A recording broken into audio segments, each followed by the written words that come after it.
Good morning, everybody. Hereby I open this academic ceremony in which Triana Kesuma Dewi will defend the academic thesis, Paving the Road for Early Breast Cancer presentation, investigating the psychosocial determinants of breast self-examination in Surabaya, Indonesia. May I invite you to present a summary of your study and the conclusions of your thesis, please.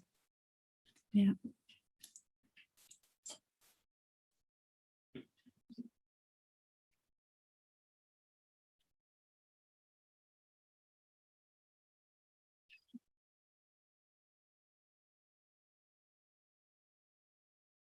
Thank you. Dear Prorector, dear members of the Corona, supervisor, dear family, friends, and audiences, thank you for being here. In the coming 15 minutes, I will shortly present my PhD research entitled Paving the Road for Early Breast Cancer presentations, investigating the psychosocial determinant of breast self-examination in Surabaya, Indonesia. First of all, I will give you some background about my study. Breast cancer has become a major public health concern worldwide, including in Indonesia. In Indonesia, breast cancer incidence placing the first rank among other types of cancer, which is representing almost 31% of all new cancer diagnoses among women. And this is also the second highest cause of death, which is accounting for almost 10% of all cancer-related death. Globally, breast cancer mortality rates have been declining for past decades. However, breast cancer mortality in Indonesia remain high since almost 70% breast cancer cases detected in advanced stage where the curative treatment is no longer effective. The research featured in this dissertation was conducted in Surabaya, the second largest city and also the center of the regional economy in Eastern Indonesia. Breast cancer prevalence here in Surabaya is higher than the national prevalence. Globally, it is well known that mammography is the golden standard for breast cancer screening. However, it has not been designed as an organized national screening program and is not covered by BPJS Kesehatan. This is kind of Indonesian national healthcare insurance. So from some people, it has become too costly and also limited access to it. A substantial effort is being made to establish a breast cancer screening program by promoting clinical breast examination in the community healthcare center or puskesmas, and also regular breast self-examination at least monthly. Despite its benefit, the practice of breast self-examination among Indonesian women was relatively low. Therefore, we propose that the development of effective strategy to promote breast self-examination practice is imperative. The overall aim of this dissertation is to understand the relevant and changeable determinant of breast self-examination behavior in the Indonesian context. Specifically, the objective of this dissertation are twofold. First, to explore the psychosocial determinant of breast self-examinations. Therefore, we conducted 3 studies. In study 1, we conducted a cross-sectional study, quantitative study, among almost 2,000 respondents, which is aimed to explore the determinant of breast self-examination based on the health belief model. In study 2, this is a qualitative study. We performed interviews among 23 breast cancer survivors to explore the determinants of breast cancer early presentations. In study 3, we conducted FGDs, focus group discussions among 62 women who never or rarely performed breast self-examination to understand the potential belief which is motivating breast self-examination behavior. And we try to also explore the effective approach to improve breast awareness. The second aim was to confirm and assess the psychosocial determinant of breast self-examination. Therefore, we performed study 4. This is a cross-sectional study which is conducted among 200 participants to confirm and assess the finding from study 1 to study 3. Next, I would like to explain the elaboration of our research findings. We use multi-theories to understand the psychosocial determinant of breast self-examinations. First, we apply the health belief model. According to this model, health behavior is being determined by the individual beliefs about a disease and also the strategy that is available to reduce the occurrence of the disease. Specifically, health behavior was determined by the perceived personal vulnerability to the disease, beliefs about the seriousness of the disease and also its consequences, belief whether an individual able to perform the health behavior or not, belief about the advantages or benefits of performing health behavior, and also negatively correlated with perceptions about the barriers to perform the behavior. Additionally, it is also determined by the internal or external trigger that encourage the performance of the health behavior. Our findings were aligned with this health belief model postulates. If the respondent perceived greater positive result for performing breast self-examination and also indicated higher confidence in her ability to perform breast self-examination and also perceived less obstacle to perform breast self-examination, were more likely to perform breast self-examination. However, in contrast to expectation, we found that cues to action were negatively associated with breast self-examination practice, in which in the theory it should be positively correlated. Additionally, our findings indicated that perceived susceptibility and also perceived severity were not associated with breast self-examination. We also use theory of planned behavior and reason action approach as theoretical framework to understand the breast self-examination behavior. According to theory of planned behavior and reason action approach, the most proximal determinant of health behavior is the intention to perform it. This behavior intentions further determined by the positive or negative evaluations about the behavior, the perceptions of personal or environmental factors that can facilitate it or hinder the behavior, and also the perceptions of social pressure, whether they feel to engage or not to engage in the behavior. Our qualitative findings indicated that intention was associated with their breast self-examination behavior. Most of the respondents disclosed that they were willing to perform breast self-examination because of its benefits. However, few respondents also disclosed that they were unwilling to perform breast examination, for example, because according to them, this behavior was not relevant to them since they had no breast cancer symptoms. For attitudes, we found that some respondents having positive attitude toward breast self-examination because they feel that this procedure is beneficial for them. However, we also noted some negative attitude. For example, they feel embarrassed to perform it or fear if they perform breast examination and they will noticing any abnormality in their breast. Additionally, some beliefs about breast cancer were also disclosed. For example, breast cancer is a taboo subject. Breast cancer is related to a curse or a punishment of immoral wrongdoing and so on. Perceived behavioral control. The respondents stated that they were confident that they were capable to perform breast self-examination since according to them, it is appear easy. Furthermore, the behavior will be related to their motivation, whether they feel lazy or forgot to perform breast self-examination when this is the time to perform it. And also if there's some cue that remind them to perform breast self-examination, this would improve the likelihood to perform breast self-examination. Subjective norms. Our findings indicated that the respondent generally did not discuss breast self-examination with their surrounding because they feel embarrassed to discuss with their surrounding. However, if those in their social network had a positive attitude and perform it, they will be encouraged to do so.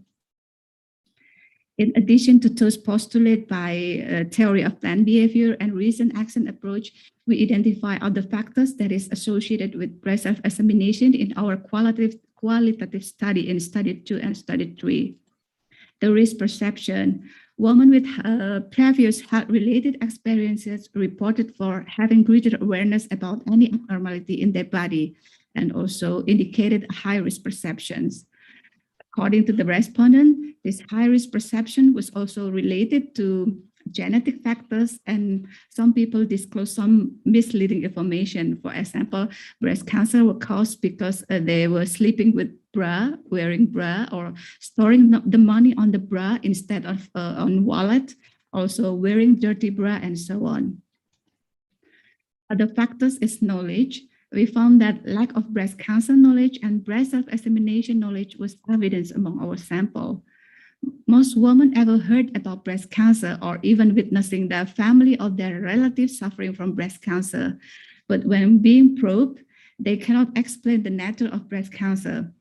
Furthermore, most of the women, particularly in our study 3, the women who never already performed breast self-examination disclosed that they never heard about breast self-examination. Fortunately, in study 3, the focus group discussions allow us to provide brief information about breast self-examination. Thus, they can conclude the benefit of breast self-examination. Our study 3 identified some external factors which is associated with early presentation of breast cancer survival. The healthcare provider respondent reported that their early presentation would be increased when the healthcare provider was easy to be accessed. The instrumental support. Respondent indicated when they have assistance from others to have breast cancer examination. For example, they have their family, their husband to accompany them on the medical visit, would improve their early presentation. Combating priorities. Early presentation would be more likely to occur when the respondent had the time to perform it. And this is also applied in a other way around. If the respondent perceives that they have competing priorities related to their daily schedule, for example, they need to work or they have family commitment, they will postpone or even skip the behavior. Finally, although financial issues were mostly not identified as barrier from participants themselves, since our participants were from a good income background, our respondents did recognize that early presentation would require financial expenses. Thus, they thought that others with less financial support or a lower quality of health insurance might be more vulnerable to a delayed presentations. Our finding also related some approach to improve breast awareness. Upon noticing any symptoms, the women were most likely to consult with their husband or their parents, particularly their mothers, if they were unmarried. Further, they were willing to undergo medical examination if they think this is necessary, but they preferably to consult it with a female doctor or a doctor who is already familiar with them. However, the first or the main priority was of competent medical doctors. As for the communicating patterns, the respondent mentioned that face-to-face or group meetings could promote breast cancer awareness effectively. It could be incorporated with a monthly meeting of PKK. This is a organization of Women's Family Welfare Movement, or Posyandu, the Integrated Service Post. The woman stated that some media may assist breast education, for example, by using the LCD projector to display the picture of breast cancer, or by using breast tattoo to demonstrate how to practice breast examination, and also poster or social media, for example, by using WhatsApp group messages can also be used to disseminate the information about breast cancer. Additionally, the findings suggested that health ministry officials, medical doctors, and other health professionals were among the most reliable sources of breast education information. The outcome of this dissertation suggested a need assessment of breast education in the Indonesian context. Intervention message for future breast education should incorporating the psychosocial determinants which are found to be relevant and changeable. Breast education should focus on promoting breast cancer literacy and breast self-examination information by focusing on strategy to stimulate understanding about the benefit of breast self-examination and also positive attitude toward breast self-examination. The education should also encompass methods to improve women's self-efficacy and also skill to perform breast self-examination. And finally, relevant strategy to overcome the barriers to perform breast self-examination should also be incorporated. Additionally, since subjective norms were also found to be associated with breast self-examination, further breast education in Indonesia context may involve women's social network to develop and implement such interventions. In the interpersonal level, by involving spouse, family, and friend can be involved in the interventions. And in the higher level, incorporating local capacity and infrastructure, for example, PKK or Posyandu, or even the workplace where the women works can play a role in the organizational or community level. Health policymaker and healthcare provider may also play a role in creating relevant policy to promote breast cancer early presentations. Thank you for your attention. I give now the word back to the Pro-Rector. Thank you for your presentation. The opposition will now be opened by Professor Gerjo Kok, Emeritus Professor of Applied Psychology at Maastricht University. Thank you. Dear candidate, the presentation was actually excellent. And the point is that my questions are not something that was in the presentation, but in the book. So maybe you can solve it quite easily. Let me first start by saying that your work is very good. Difficult circumstances, difficult topic, difficult to reach target population, all kind of difficulties, and you solved it. And you have very nice scientifically based publications. So that's all nice, but we're not here to be very nice. So what I want to talk to you about is in your implications and recommendations and in the discussion that at some point you focus on knowledge. And obviously you see knowledge as the basis for everything. And you also mentioned that people who have positive attitudes and skills, they also have higher knowledge, suggesting that knowledge may lead to all these things. And actually that's not true. And also not in your study, because there are cross-sectional studies. And of course, if people know exactly where they have to go, the knowledge is better. That doesn't necessarily mean that if they have the knowledge, they will go. Yeah, so what I want to know from you is, why do you focus so much on knowledge in your discussion? And what do you mean exactly by knowledge? And then my proposition would be not to use the word knowledge, but something else. But let's first hear what you have to say. Dear esteemed opponent, thank you for the compliment and also the questions. Yes, I put largely my work on the knowledge-behavior relationships because here the situation in Indonesia is women, both breast cancer survivor, I'm talking about the qualitative studies, also in the quantitative study in study 4, all of them show that they have poor knowledge of breast cancer and also breast self-examination. So poor knowledge about breast cancer and also breast self-examination, I think it may inhibit their behavior.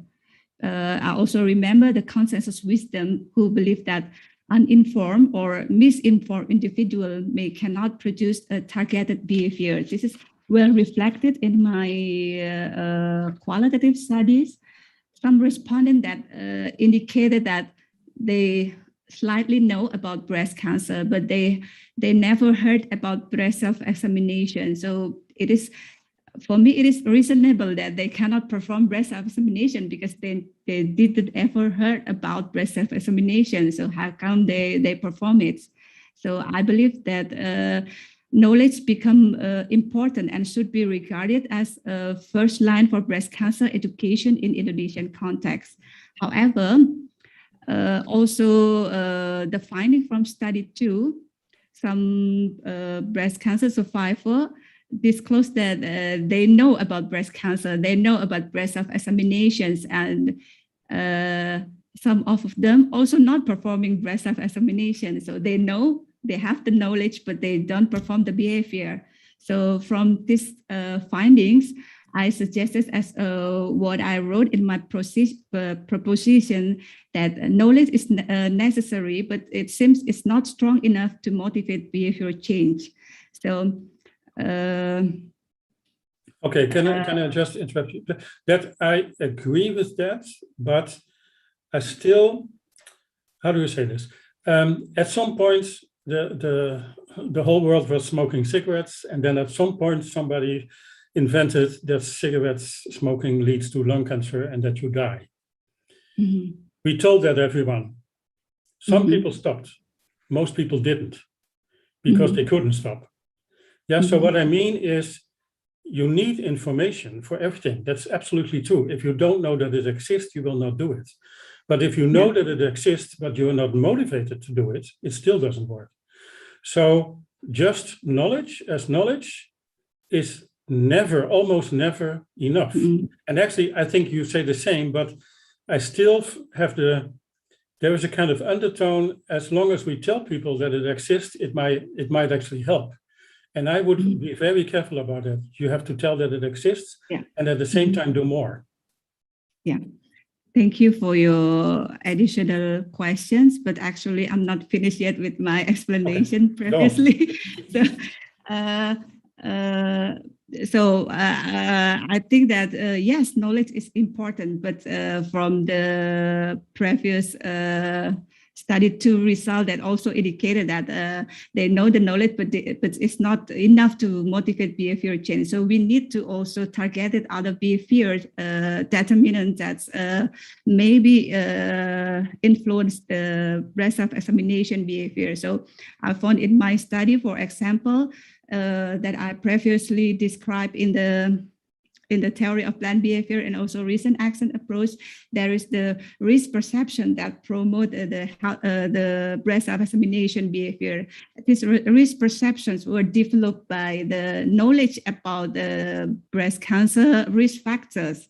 So here, the knowledge, because they know about the risk factors, and this is promoting their risk perception, and this risk perception that is promoting the health behavior or breast self-examination in this case, and also the attitudes. The positive attitude toward breast self-examination were largely due to their understanding about the benefit of breast self-examination. They know what is the benefit of conducting regular breast examination, and they develop a positive attitude toward breast self-examination, breast examination, and finally they perform the behavior, and also the we say like perceived behavior control, or here. Okay, let me just, because we're running out of time. I agree with you completely. What I'm saying is, in practice, never talk about knowledge. Talk about outcome expectations or beliefs of other people or self-efficacy beliefs or whatever. Because if you talk about knowledge, other people will think that just telling them will be enough. Okay, but I suppose we agree on that. Yeah. Okay. Thank you so much for your note. Yeah. Thank you. The opposition will be continued by Professor Pravitasari, Professor of Clinical Psychology at Krida Vakana Christian University.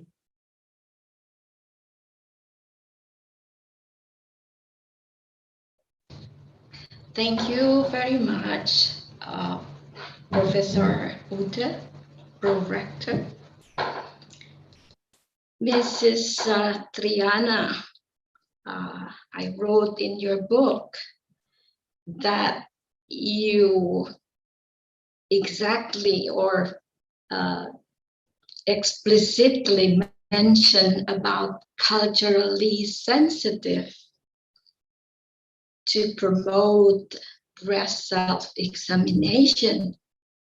And also at the end, that's on page 19. And at the end, you also mention about culture there. But then again, you didn't discuss that. Your main objective is exploring the psychosocial determinants. But then again, any reason that you didn't focus more on the cultural background, but more on the theoretical framework? Please explain. Dear esteemed opponent, thank you for your questions. Yes, I described in my book that this issue of breast self-examination behavior was largely largely influenced by the cultural things, because Indonesian women tend to be influenced by the cultural, that is more Indonesian women are more traditional and more religious cultures. So for example, they believe that modesty tends to as important value, for example, for the women. So they are not willing to discuss this breast as a breast issue with other people, and also maybe fatalistic beliefs and so on and so on. So I try to combine this context with a theoretical framework. So I believe that this cultural belief, fatalistic belief, and so on is we can incorporate them in a theory of planned behaviors about the attitudes, or I incorporate them in attitudes and beliefs. So here I capture the respondent life perspectives about the cultural influence in their behavior. For example, like I previously said that because of the fatalistic belief, because of breast cancers is came from God, so they don't need to do anything about that. So I incorporate them in the discussions about attitudes and beliefs. You use the explanation from the theoretical background, but then again, when you said that culture is very important, you didn't write that in your book. Maybe you have some more explanation on that. Do you think that cultural factor is not changeable? Thank you for your questions. I think this is a very interesting note. I mean, whether cultural things changeable or not, that's I believe that cultural change is maybe changeable, but it needs a lot of time to change the cultural. So I think it's from the for the first step to change the culture is quite a large project, I think. So what we can do now, for example, we found that in my project that culture is embedded in the attitude or belief. So in the method to change the behavior. So I think this is also could be related with the culture, how to promote the behavior with the cultural thing, or also maybe involving what they already have in their culture. For example, by involving their support system that already have in the environment. So I think that's okay. One more question is related to policy making. You mentioned about that the policy is very important, and also maybe the prevention or the BSA is to be covered. No, the mammograph is to be covered by the insurance, the BPJS. How would you present your findings to the policymakers? Thank you for your question, highly esteemed opponents. Yes, about the mammography is not covered by BPJS Kesehatan. So I think that breast self-examinations, I don't is for now it's become a way out about how to perform breast cancer early presentations, because it is didn't need I think this is very can be done by the woman itself herself, and not they didn't have to to spend any money to perform it. So I think right now the focus should be not in the mammography. Yes, mammography still can be used as breast cancer screening, but it is too expensive. So maybe the first thing is breast self-examinations and also breast awareness. And then if they found something, and then a medical diagnosis could be used. So the policymaker here can take part about the promoting how breast self-examination can be spread on the woman in Indonesia. Also focus on making like kind of breast cancer service pathway. So when they found any symptoms, they understand where to go or what to do upon noticing any symptoms. I think this is the necessary thing to be done by the health policymakers. How do you contact the policymaker and present your findings? For now, because I start my project in Surabaya, maybe I would I can discuss it with Dinas Kesehatan, health office in Surabaya.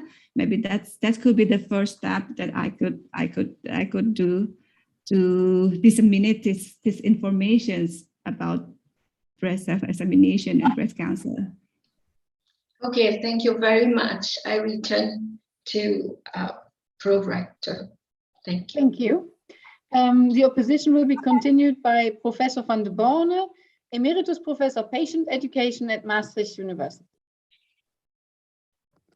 Dear candidate,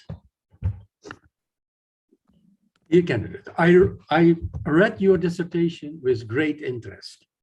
And in the first place, I think you choose a very important topic for your research. If I read in your dissertation that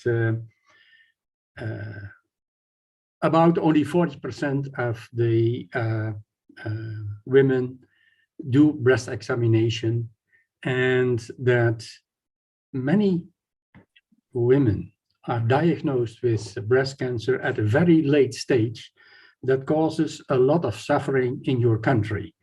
And I think that, and that's what you showed in your study, that improvements in early diagnosis are very important and will help to reduce a lot of suffering of people and families in your country. And you did very nice studies. Professor Kok already mentioned this. You did very careful research, well designed, and you came forward with very interesting findings. Interesting findings that may help to develop and implement effective programs for early detection of cancer. So I think, I was very happy reading your dissertation. But I would like to discuss some findings from your research, and in particular, your study on the determinants of breast self-examination in Chapter 2. In your study, you applied the health belief model, and as expected, you came forward with some very interesting findings. As you showed us, women perceived a higher benefits from breast self-examination, who found themselves more self-efficacious, and women who saw less barriers in performing breast self-examination were more likely to practice BSA. Mm-hmm. These findings were expected and again confirmed the predictive power of the health belief model.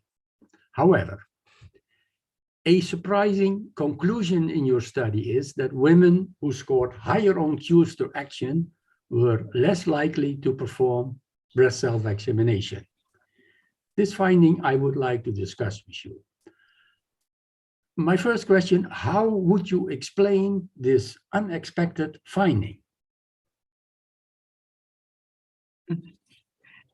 Thank you, dear esteemed opponent. Thank you for your compliments and also your questions.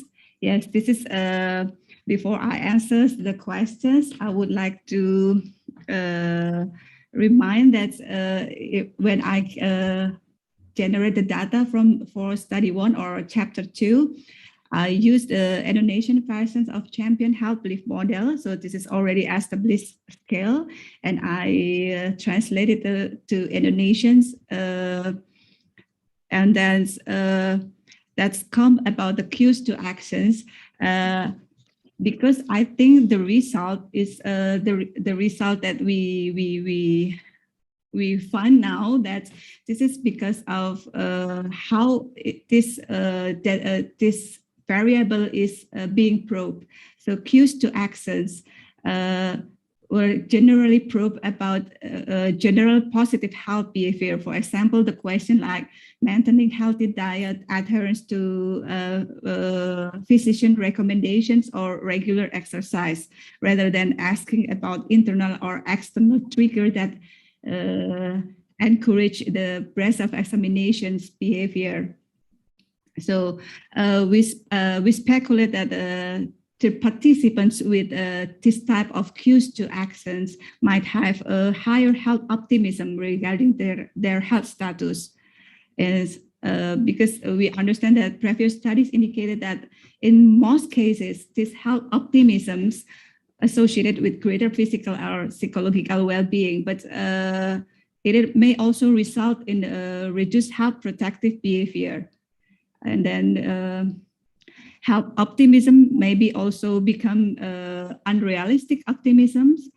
They feel that since they feel that they were already taking good care of their health because they're maintaining healthy diet, they adhere to physician recommendations, they think that a negative event would be less likely to happen to them than compared to other people, including the perception that they were being invulnerable to the disease. I clearly remember that one participant said that, the participant of breast cancer survivor, she said that I'm doing routine exercise, I eat healthy foods. So I think this is my right to be healthy. I don't deserve to get breast cancer. So I think the evidence of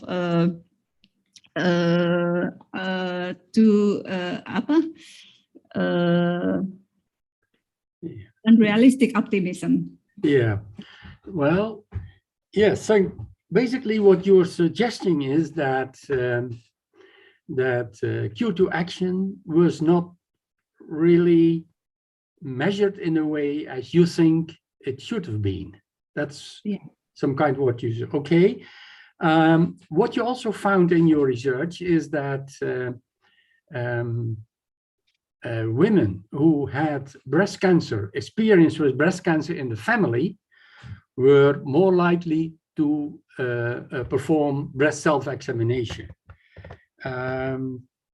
Is it possible that the experience of having had breast cancer in the family may have been sort of a cue to action for these women to perform breast self-examination? Of course, it is not an immediate cue, but it may be a cue to the past. What do you think about that?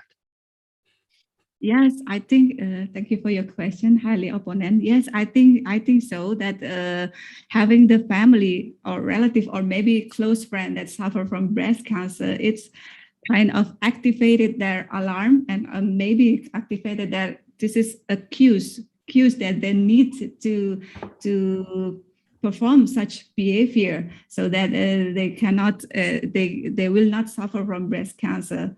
So I think this also possibly that that way cues to action will also activated in that case. Yeah. Thank you. I think that is a clear conclusion. But I would like to go a little bit more deeper in terms of your findings in your study in chapter 2, because regarding that cue to action, although probably measured not as you would have liked to have done it, if we look at the data in your chapter in table 2, we find that people who or women who did breast self-examination, actually in table 2 you showed that they scored higher on cue to action. So that was sort of in line with your hypothesis. Okay. So they scored something like 29.38, those who performed breast self-examination, and 72.88 who didn't. So that is in line with your hypothesis. Your conclusion is probably based on your logistic regression analysis that shows that people who performed women who performed breast self-examination had a lower odds ratio, so indicating that women who performed breast self-examination actually scored lower. So this is sort of conflicting. There is conflicting findings in your table 2 and your table 3. Do you have an explanation for that? Yes, thank you for your questions. Yes, this is quite interesting about the conflicting result about the cues to actions from the regression analysis, and also here in a different stats. So I believe that if we want to understand the correlation or the association between two variables, I would rely more on the regression analysis result. So yeah, this is yes, I'm doing this is a cross-sectional study, so we cannot conclude that this is predictive relationship, but this is we found that this in a regression analysis that this is negatively correlated with the breast self-examination.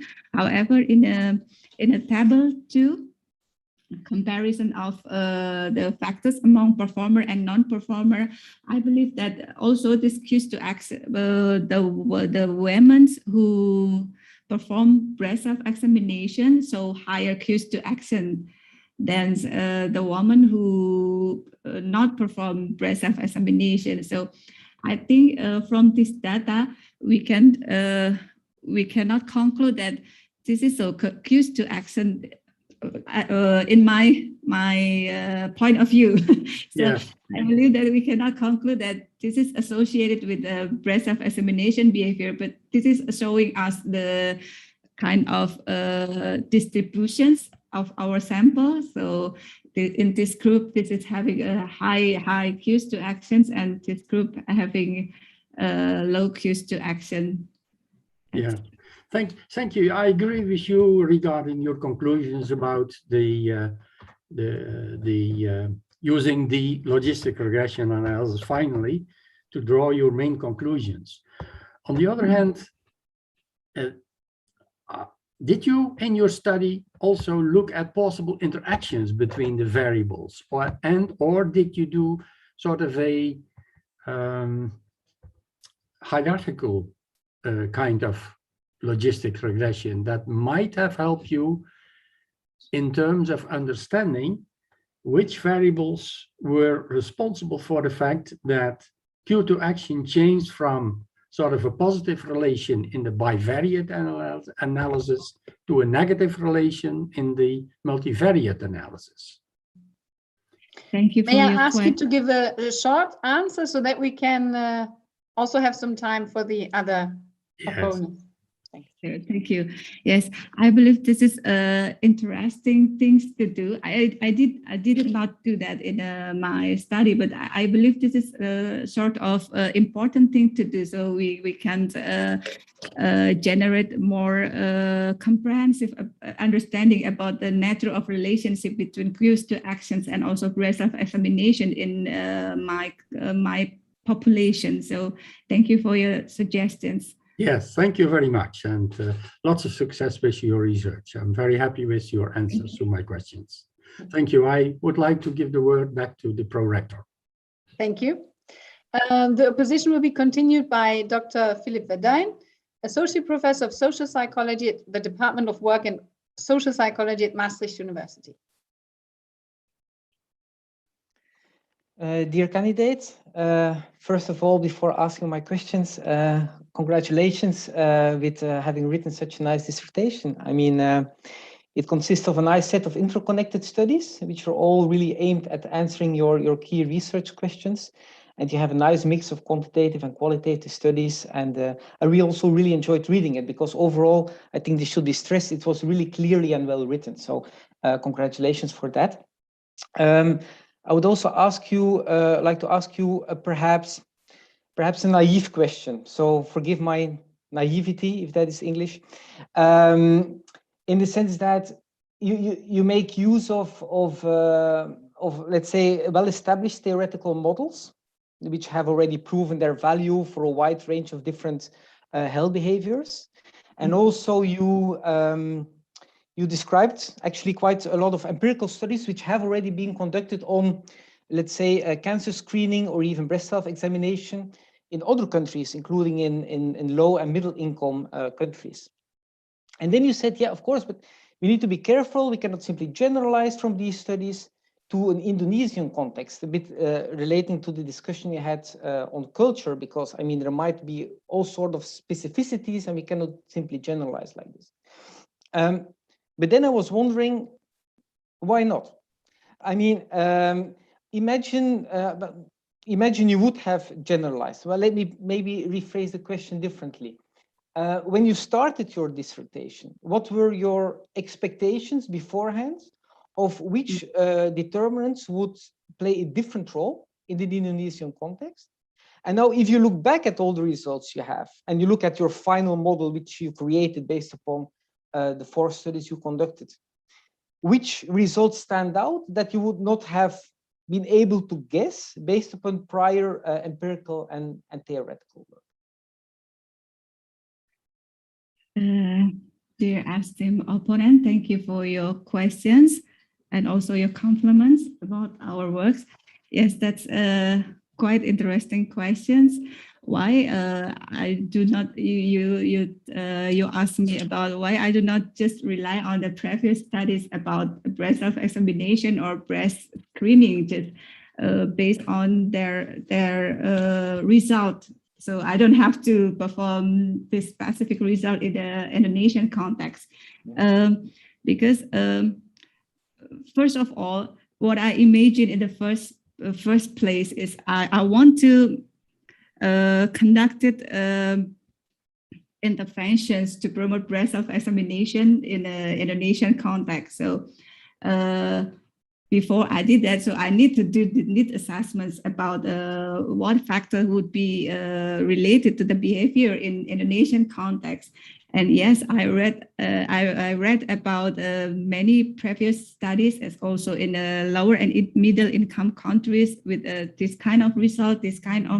But why did I just rely on their work? No, because I feel that we have any chance that this result may be not the same in many contexts. So I need to make sure myself to make a good intervention, we have to know precisely what determinant that is changeable or whether this is important, really important in this context. So I decided to, yes, I'm using like the strong theoretical framework that are already widely used, like Half-Life model and theory of planned behavior that is widely used to understand the health behavior.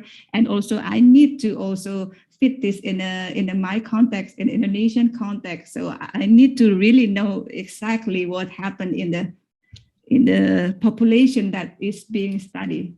Maybe if I can throw in something, I mean, I agree with what you're saying, but eventually yours, as you said in your dissertation, you also focused, or your participant sample mainly consisted of, let's say, a higher social economic status. And probably eventually, if you would do the intervention, you would want to have the intervention targeted at a wide range of people.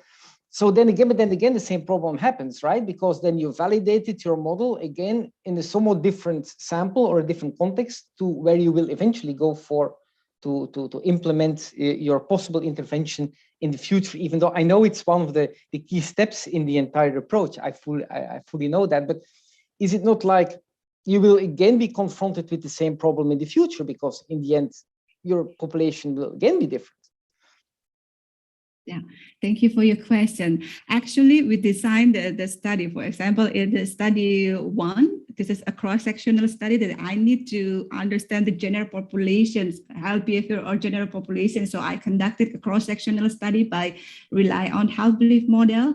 So this is a really general population. So it is mixed between high social status, lower social status, and so on. In study 2, or chapter 3, I focus on a breast cancer survivor. So I would like to know what the people or the women who successfully perform breast self-examination, what is their perspective, what is their idea about breast self-examinations, and what that promote them to perform early in breast self-examinations. And in study 3, study 3, I conducted the FGDs, focus group discussion. This is among the women who never and rarely perform breast self-examination. So I think I just combined these two perspectives from people who never perform breast self-examination and the people who successfully perform breast self-examination. And in this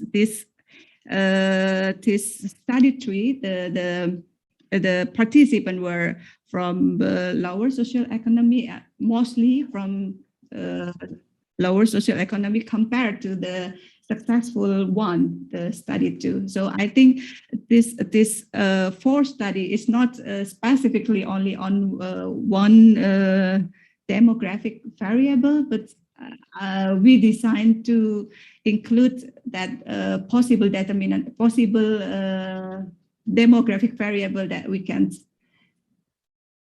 Thank you.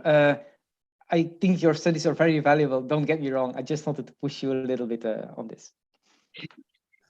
Thank you. The opposition will be continued by Dr. Karen Offermann, Assistant Professor of Applied Social Psychology at the Department of Work and Social Psychology at Maastricht University.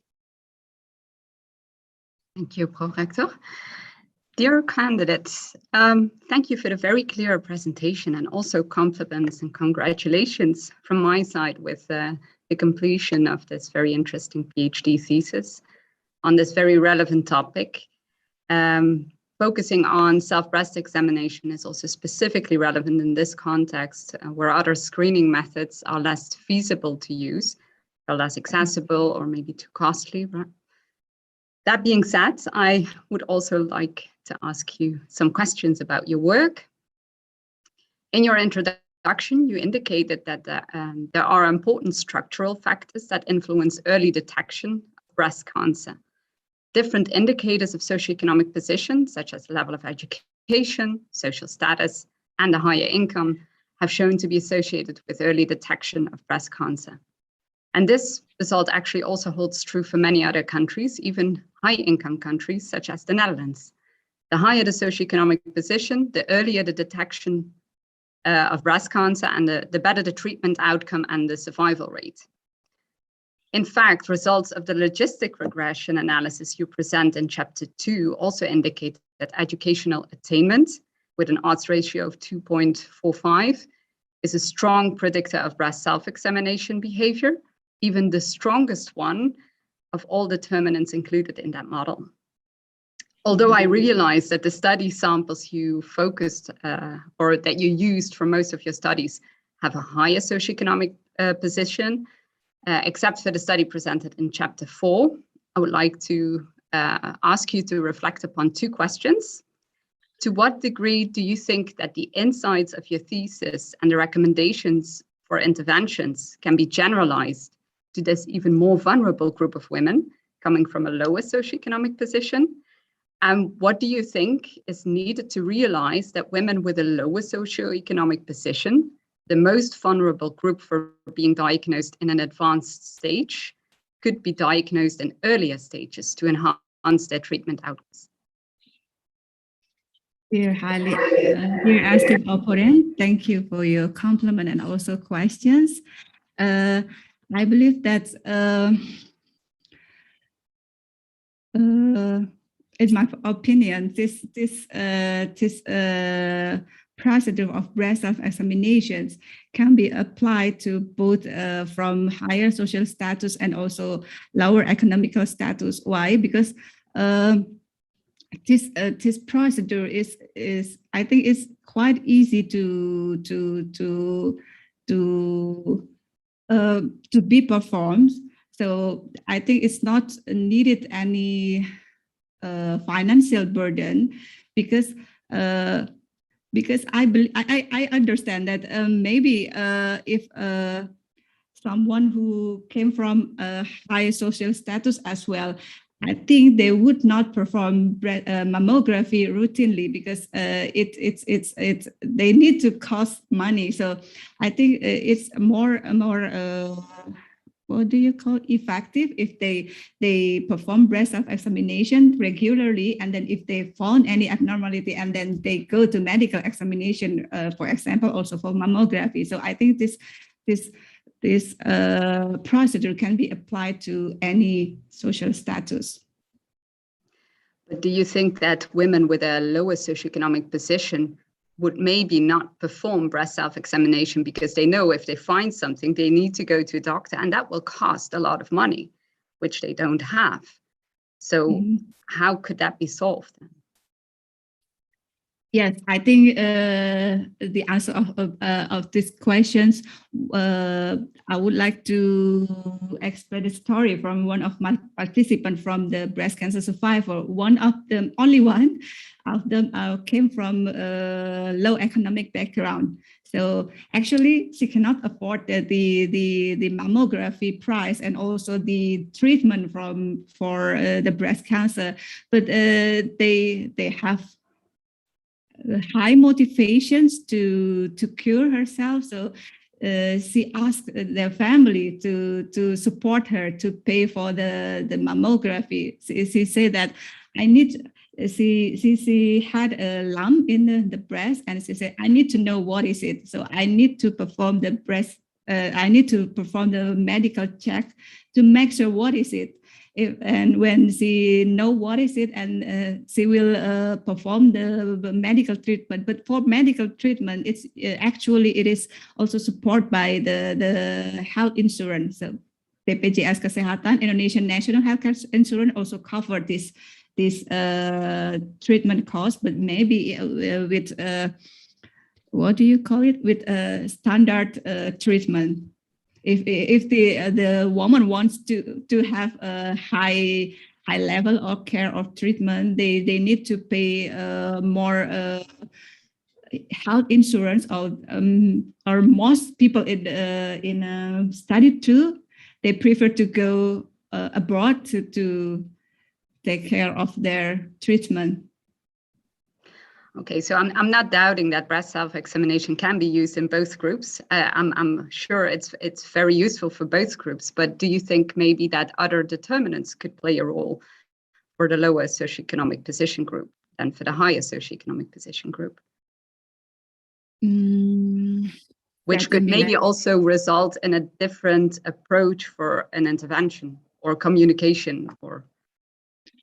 Actually, this is an interesting question, and up to now I'm not think about it yet. So I think it's for the intervention, for the design intervention. Maybe I should focus also on that, how this would be applied in any social economic background, or maybe in a different education background or age group, because maybe. I conducted FGD, for example, with the women who are older and the women who are younger. This dynamic is quite different. So maybe later in the interventions, I need to also take this into account, this demographic variable. Thank you for the suggestion. Okay, thank you for your answers. I would like to give the word back to the pro-rector. Thank you. So the opposition could be continued, but I think our time's almost up.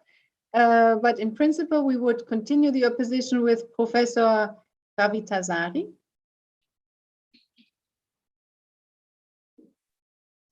You are still muted. I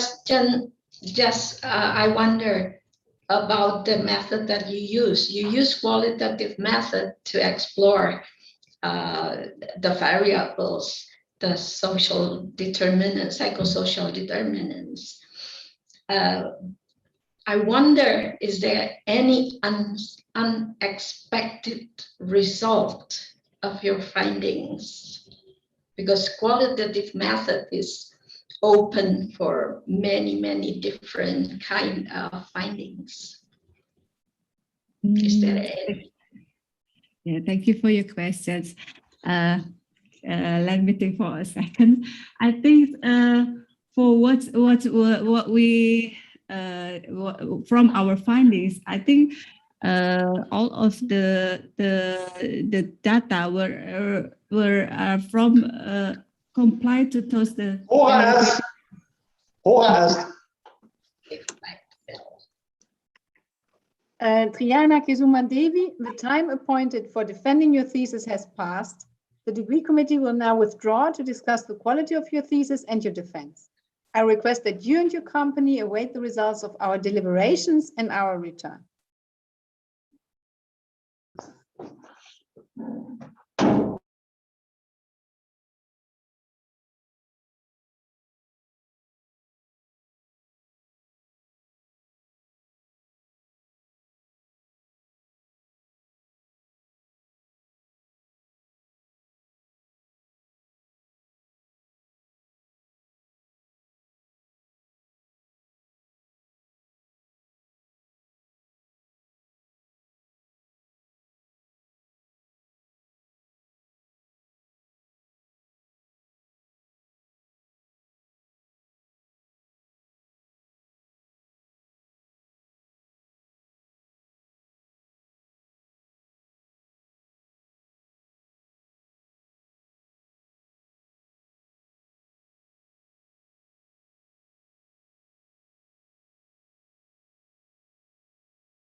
Okay, so we are all back.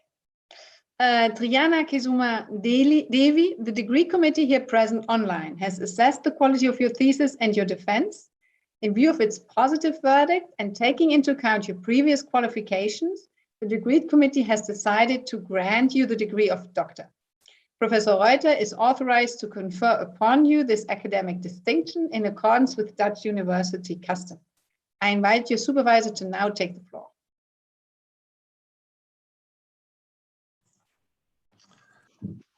Dear candidates, for science to be effective in terms of its mute myself.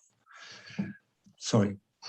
For science to be effective in terms of its use and value to society, it is essential that the work we do as scientists can be trusted, that our findings reflect our observations truthfully, and that we treat our participants according to the ethical principles generally agreed on.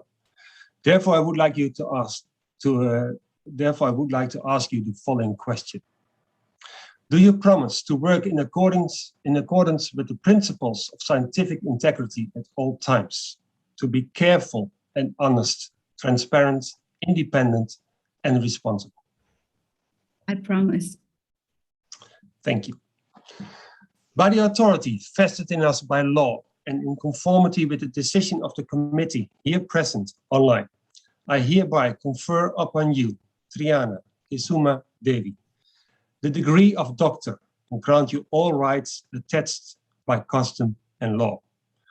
As evidence of this, you will soon receive the degree certificate signed by the rector, the secretary, and medically also by me already, that's affixed with the official seal of the university, and the certificate will now be shown to you by the beadle.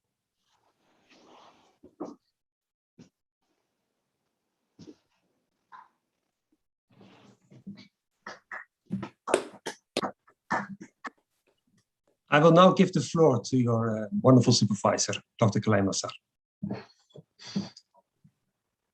Thank you very much. Dear Anna, dear Dr. Dewi, I'm very happy to be able to congratulate you with this great achievement. I think you did a very great job today, and you delivered a beautiful and important dissertation. We first met, or I first met you when you were a student in the master program of health and social psychology, which is already feels like a long time ago, 10 years, I think it was. And I remember that at that time when we first met, I was already impressed by your sense of adventure and independence, because you came all the way to the Netherlands to pursue the master. And you also at that time already had a young family. So I was really impressed by your spirit and your perseverance in pursuing what you wanted to do. So after the years you finished your master, you went back to Indonesia, and we kept in touch. And I was really happy that you chose me and Rob, and ultimately also Ardi, as your supervisors for your PhD, which you started only in 2018. And since leaving Maastricht, you became a very passionate, I think almost advocate for breast cancer prevention and early detection in Indonesia, because you see around you and saw around you so many women and their families who suffered because of late presentation, which could have been preventable if they had noticed their symptoms sooner. And you also told us that you hoped you could do a PhD on specifically that topic. And as the saying goes, the rest is history. I also wanted to briefly touch upon the fact that you did not have an easy time during your project, because not only did you also give birth to a fourth child during the whole trajectory, you also struggled to find the time and the financial means to do the research for your PhD, in addition to your other tasks at the university. And then, of course, as we all know, as a final challenge, the COVID-19 pandemic happened and forced you to homeschool your 4 children and also to simultaneously work on the dissertation. And I think anyone would have lost their mind in that situation. And I always was impressed by how remarkably calm and composed you came across to me during our meetings. And of course, I don't know whether you were actually very calm and composed, or if you're just a very good actress. But I was always impressed by how professional you were and how hard you worked. So I know also I have not always been easy on you, and I want to apologize for hurrying you along and pushing you, but I especially want to compliment you on your achievements, and especially over the past 2 years, you've worked extremely hard and consistently. You published very nice papers in very nice journals. You worked very hard over the past few months to finish the dissertation and to deliver a very nice end product. I was also impressed by how you proactively resubmitted every paper that came back with negative reviews or was rejected, and how conscientious you were throughout the whole process.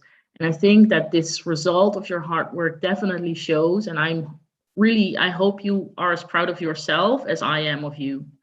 And as a last note, I really want to thank you also on behalf of Gil, who cannot be here unfortunately today, for being such an excellent host when we visited you in Surabaya. I enjoyed the visit immensely, and I cannot wait to return to Surabaya one day. So until then, let's keep in touch, and please stay like you are today, and keep working on breast cancer early detection.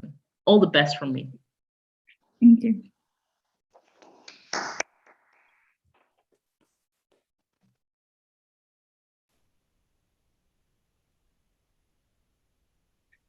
Dear Dr. Devi, also on behalf of the Board of Deans, I congratulate you with the honor you have acquired.